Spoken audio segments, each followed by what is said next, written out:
இலக்கை நோக்கி டுவர்ட் த கோல். இந்த நிகழ்ச்சிக்கு உங்களை அன்புடன் வரவேற்கிறோம். Praise the Lord. ஆண்டவராகிய இயேசுவின் இனிய நாமத்தில் இந்த புதிய நாளிலே உங்கள் எல்லாருக்கும் அன்பின் வாழ்த்துக்கள்.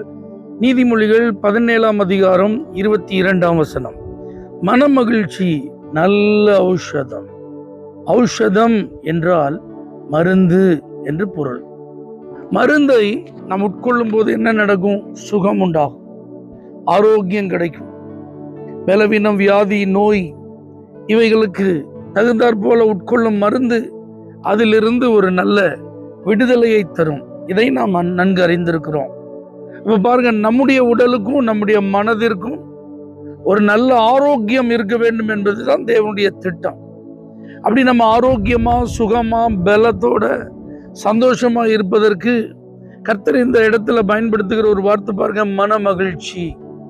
அப்போ உங்க மனது மகிழ்ச்சியா இருக்குமானால் நீங்க நல்ல ஆரோக்கியமா இருக்க முடியும்.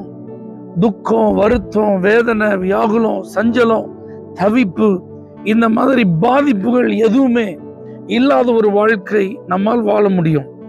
அதுக்கு தானங்க நாங்கள் முயற்சி பண்ணிட்டு இருக்கிறோம். என் மனது சந்தோஷப்படுறதுக்காக என்ன செய்யறதுக்குனாலும் நான் ரெடியா இருக்கிறேனே.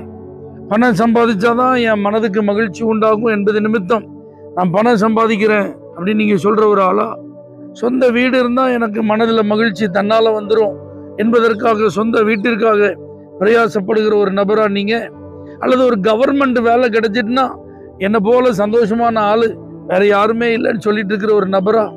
என் பிள்ளைக்கு மட்டும் கல்யாணம் நடந்துட்டுனா போதும், எனக்கு கவலையே இல்லைன்னு சொல்ற ஒரு பெற்றோரா நீங்க? அல்லது எனக்கு ஒரு குழந்தை கிடைச்சிட்டா போதும், அதை பார்க்கல எனக்கு ஒரு பெரிய சந்தோஷம் எதுவுமே இல்லைன்னு சொல்லி எதிர்பார்ப்போடு இருக்கிற ஒரு நபரா நீங்க? அல்லது இந்த கடன் பிரச்சனை தீர்ந்துட்டா போதும், எனக்கு நிம்மதியா இருக்கும் அப்படின்னு சொல்ற நபரா? இந்த குடும்பத்தில் இருக்கிற பிரச்சனை, பிரிவினை, சண்டை, வாக்குவாதம் இதெல்லாம் என்னைக்கு முடியும், அன்னைக்கு தான் எனக்கு சந்தோஷம், இப்படி வாழ்ந்து கொண்டிருக்கிற ஒரு நபரா? உங்களுக்கான வழிகளை தான் இன்னைக்கு நான் சொல்ல போறேன். நீங்க மகிழ்ச்சியா இருப்பதற்கு பல விதங்களில நீங்கள் முயற்சி செய்கிறீர்கள். நிறைய ஆசீர்வாதங்களை நீங்க எதிர்பார்க்கிறீங்க.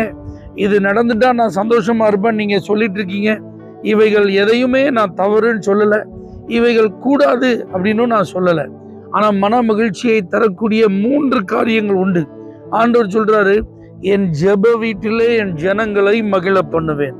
அப்ப ஆலயத்திற்கு நீங்கள் வருகிற ஒரு நபரா இருந்தால், தேவன் வாசம் பண்ணுகிற அவருடைய அந்த ஆலயத்துல நீங்க போய் உங்க கால் மிதித்து ஆண்டவரேன்னு சொல்லி கூப்பிடுவீர்களானால் உங்க மனதில் இயற்கைக்கு அப்பாற்பட்ட ஒரு மகிழ்ச்சியை கர்த்தர் தருவார். ஏதாவது நடந்தாதான் அந்த சந்தோஷம் இல்லை.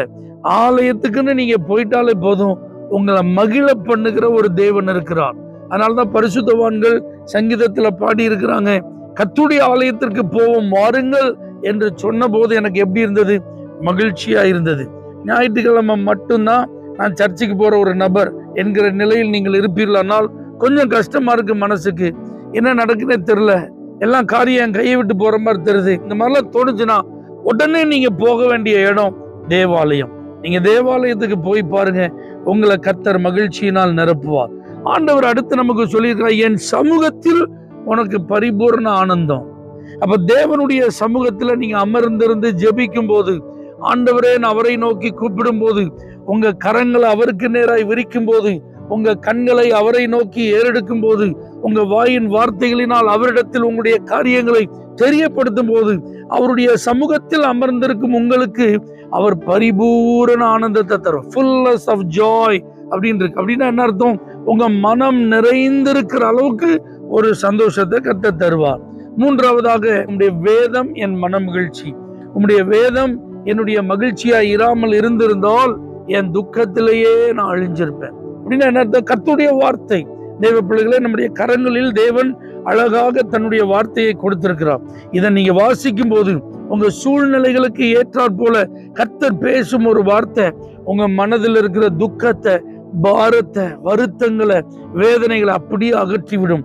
தேவனுடைய ஆலயத்திலே வந்து மண்டிட்டு வெகு நேரம் ஜெபித்த அந்நாளுக்கு தேவனுடைய வார்த்தை தேவனுடைய மனிதன் மூலமாய் வந்தது. சமாதானத்தோடே போ, இஸ்ரவேலின் தேவனாகிய கர்த்தரிடத்தில் வேண்டிக் கொண்ட உன் வேண்டுதலின்படியே அவர் உனக்கு அருள் செய்வாராக. அந்த வார்த்தை பாருங்க, அதற்கு அப்புறம் அந்நாள் துக்கமுகமா இருக்கவில்லை, தேவனுடைய பிள்ளைகளை இந்த மூன்றையும் பிராக்டிஸ் பண்ணி பாருங்க. தேவாலயத்துக்கு போங்க, அந்த தேவ சமூகத்துல கொஞ்ச நேரம் அமர்ந்திருந்து உங்க இருதயத்தை ஊற்றுங்க. ஆண்டவருடைய வசனத்தை நீங்க உங்க கரங்களில் எடுத்து கொஞ்ச நேரம் அப்படியே வாசித்து கொண்டே இருங்கள். கர்த்தர் பேசும் அந்த வார்த்தையை நீங்கள் பெற்றுக்கொள்வீர்கள். இவைகள் நிச்சயமாய் உங்கள் மனதிற்கு மகிழ்ச்சியை தரும். இந்த மனது மகிழ்ச்சி அடையும் போது அது உங்களுக்குள் கிரியை செய்ய ஆரம்பிக்கும். நீங்க எல்லா விதங்களிலும் ஆசீர்வாதமாய் இருப்பீர்கள். பரலோக தேவனே, மன மகிழ்ச்சியாய் இருப்பதற்கு வேதம் சொல்லுகிற இந்த 3 காரியங்களை நாங்கள் கடைபிடித்து ஆசீர்வதிக்கப்பட கிருபை தாரும். இயேசுவின் நாமத்தில் பிதாவே, ஆமென். For prayer contact, Pastor J. J. Kumar, El Shaddai Ministries, 9500252586, Surandai.